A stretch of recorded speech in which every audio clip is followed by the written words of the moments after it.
Hey, Cub fans! Welcome back to Cubs 24/7, where Randy talks Cubs. Cubs take care of the Red Sox in Fenway tonight, 7-1, and what a great team effort. Too many guys to list. We had everybody except Amaya that got a hit tonight contributed. Shota and Keegan Thompson was all we needed, and it was just a team effort. Very enjoyable game. Belly's out and Saya's out, Merriweather's out, and you Steele's out, and you wonder who's going to pick it up. Well, it's coming from everybody. PCA had two hits tonight. Mervis had a hit. Wizzy comes off the bench in the seventh and laces a two-run double to the wall in left center. Bush goes 3 for 4. We stole some bases. We had just a lot of action, and Shota and Keegan were just really good.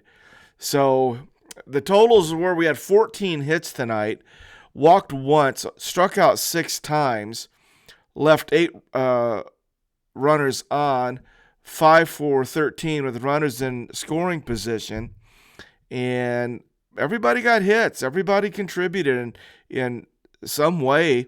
Dansby had an error tonight, kind of throwing error. You know how Dansby comes up on a routine play and he throws the ball with the exact amount of miles per hour that he thinks he needs, and he did that a lot last year. And I remember us talking about how good that was.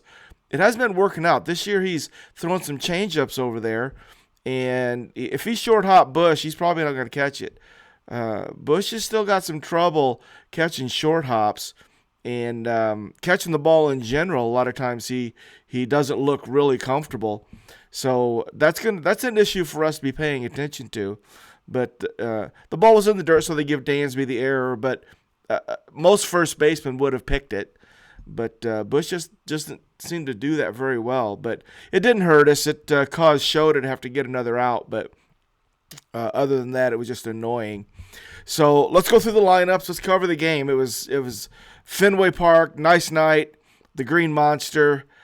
Ian Happ got to play there for the first time, and I gotta believe that any Major League left fielder like Ian Happ getting a chance to play left field in Fenway's got to be special. I would think that would be such a unique position. So Ian got a chance to play left field in Fenway tonight, and I thought that was good. All right, lineups were Nico led off at second base. Talk was in right field, hitting second. Ian was in left field, hitting third. Morrell played third base, hitting cleanup. Bush at first, hitting fifth. Dansby at shortstop, hitting sixth. Mervis was DH at the seventh hole. Miguel Amaya catching, hitting eighth. And Picro Armstrong was in center field, hitting ninth. We scored runs in the second, the fourth, the fifth, and the seventh. 2 in the second, 1 in the fourth, 1 in the fifth. Then we got 3 in the seventh. Let's talk about how we scored. Second inning, Bush doubled. Dansby followed him with a single, and Mervis followed him with a single, scoring Bush. PCA came up, and he singled, scoring Dansby. So PCA got a hit and an RBI in the second inning. Fourth inning, Dansby singles. Amaya reaches on an E5. Dansby goes to third. It was a throwing error by the third baseman. So Dansby goes to third. And then PCA puts down a bunt. PCA, in his first at-bat in the second inning, before he got that solid line drive single that scored Dansby, he tried to bunt. And we saw some of that last year too, and I like it. I like the idea of him trying to lay down a bunt here and there. Well, he did it in the first at-bat in that second inning, and then in the fourth inning, he does it again. Runners on first and third, and he sacrificed bunts, and it turns out well. Dansby gets a good jump on the throw over to first and comes on in and he scores. So sack bunt for PCA with another RBI. Fifth inning, Talkman singled. Happ followed with a single. Talk to third. Then Michael Bush hits a line drive to the left fielder. Talk tags up and scores close play at the plate. Talk made a nice slide to the inside. And then we got 3 in the 7th. Talk walked, went to second on a wild pitch, and he steals third. And Christopher Morel singles and scores Talk. The infield was in at that time, and Christopher hit a high hopper that bounced over the shortstop's head because the infield was in to score Talk. Then Bush singled, and Patrick Wisdom came up pinch hitting for Matt Mervis in the 7th inning. They had a lefty on the mound, and Wisdom just drilled a line drive to the left center field gap, scoring 2 for a 2 RBI double. So Wizzy comes right off the bench. We haven't seen Wizzy for a while, but you put Wizzy in a situation against the lefty, and he's probably going to hit it hard. And it was probably the hardest ball we hit all night, was Patrick Wisdom in the 7th. That was the only at-bat Patrick got. So that's how the scoring happened. Nico went 1 for 5 total. Not a great offensive night, but Nico made several plays defensively, so Nico played well tonight. Talkman went 1 for 4, couple of runs scored. He steals third base. That's his first steal of the season, and his base hit in the 5th was sort of a soft line drive for a single, so he didn't really hit the ball all that well tonight. Happ went 1 for 5, couple of strikeouts early. Had a line drive to right field for a base hit in the 5th. Morel went 2 for 5. Had a double off the center field wall that I was probably about 6-7 feet from going out in the 3rd inning. And then that high hop single that he had in the 7th, 2 for 5, RBI and a run scored from Morel. Defensively, Christopher had a couple plays that he ranging to his right. Couple of plays where he had a chance to make great plays and fell a little bit short. And it looks like he's got some work to do in terms of processing that. He went to his right and ended up doing a Derek Jeter jump throw instead of just planting, coming to a stop, and then unloading. So I didn't really care for that. I'd like to see that getting tightened up. You guys let me know what you think about that play. But Michael Bush goes 3 for 4. He had an RBI, scored 2 runs. And Dansby goes 2 for 5, couple of runs scored. Matt Mervis went 1 for 3 in the DH spot. Second inning, had a single sort of off the end of the bat. Didn't hit it real hard, but got it to fall in between the left and right fielder. Patrick Wisdom 1 for 1 with the double. Miguel Amaya went 0 for 4, but in the 2nd inning, hit the ball hard, and he lined out to the first baseman. And at the time, Mervis was on first, and he got caught in no man's land and got doubled off first on that Miguel Amaya line drive. Sort of squashed what could have been a much bigger 2nd inning. PCA 2 for 3. Second at bat, or 2nd inning, his first at bat. Umpire called him getting hit by a pitch, said it grazed him. It was overturned. He gets back in and ends up getting that solid line drive single. Then in the 4th, that sacrifice bunt RBI, and got another hit in the 6th. And he played well in center. He didn't make anything. There wasn't any great plays that needed to be made in center field, but he was good out there. So back-to-back games, PCA contributing, played well, fun to watch. So 7 runs total and good offensive production up and down the line. When I saw the lineup, my first thought was, boy, I'd like to see Mervis and PCA give us something from that 7th and 9th hole. That's what I was hoping for. We need those guys to contribute, and and it happened. Both Mervis and PCA contributed, so we got some kids in. Bush, Morel, Mervis, PCA. So guys are stepping up, and this was very nice to see tonight. Offensively, we kind of pulled it together. But the stars are on the mound. Let's talk about Shota and Keegan Thompson. Shota came into this start 3-0, 0.84 ERA.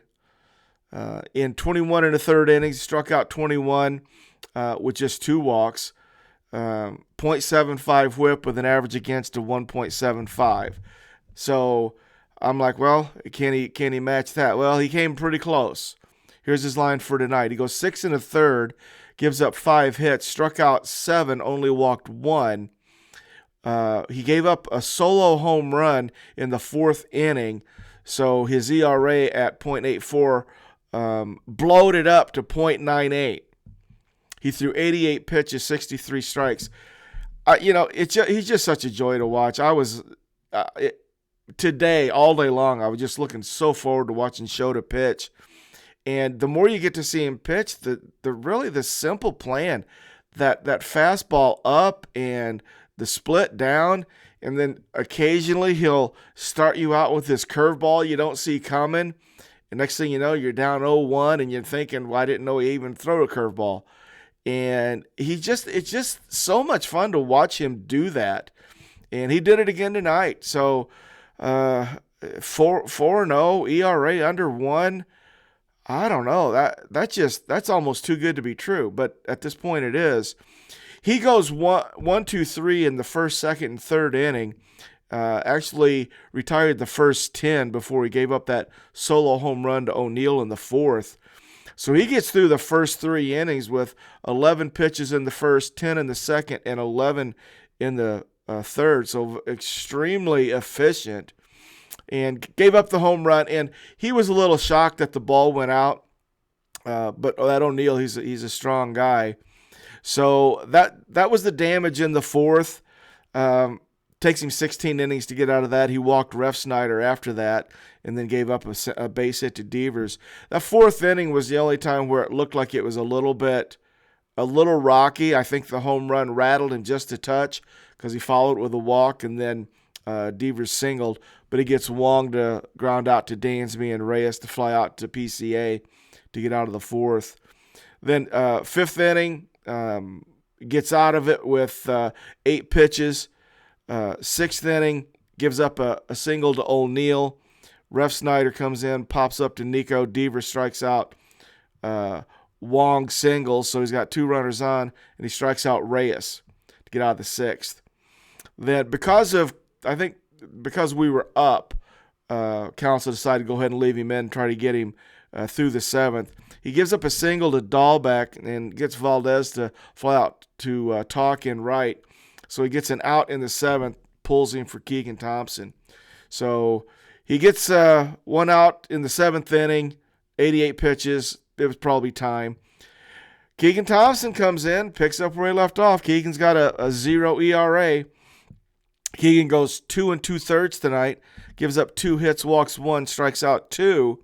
And Keegan looked like he has been. It looks just like that.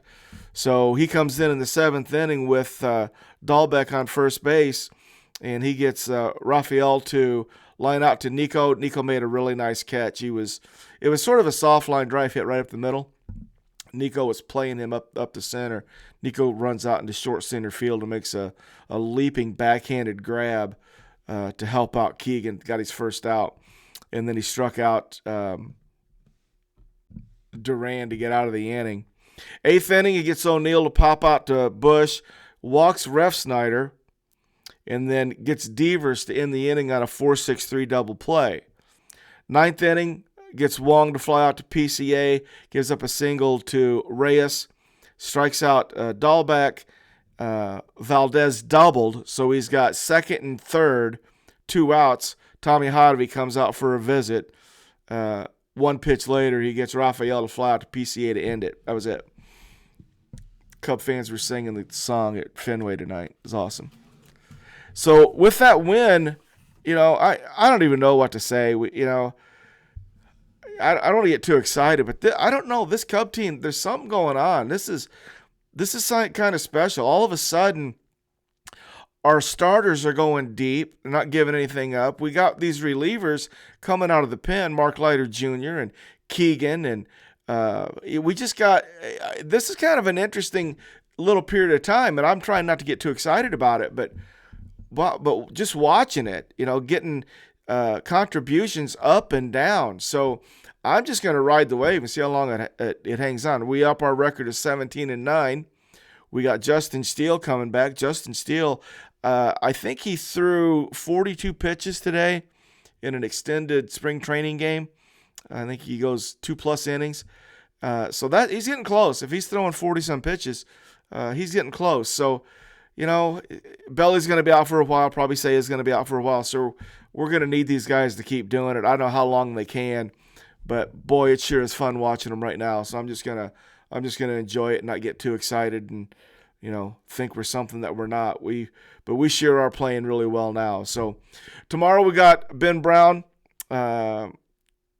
Saturday afternoon matinee, 4:00 Fenway time. So it's going to be great. We'll see what we can do. But that first win, and getting the first win in this series against that starter of theirs, Cutter Crawford, that's really big. Because we talked during the scouting report video that I did yesterday that Cutter Thompson is really good. And he is. He's so good that his numbers weren't going to be they're not sustainable. We knew he was going to have to regress to the mean a little bit, and he did that tonight. But we were showing up tonight against, their best pitcher and one of the best pitchers going. And we handled it. So that sets us up. I was expecting to probably maybe lose this game 1, try to get game 2, and then see what happens on Sunday. But that sets us up. So now I'm greedy and I want the sweep. I'm sure you guys do too. So, all right, Cubs tomorrow. Ben Brown, we'll see what Ben can do and try to take game 2 of the series against the Sox. Thanks for joining us here on Cubs 24/7, where Randy talks Cubs. We'll talk to you tomorrow afternoon. Go Cubs, go.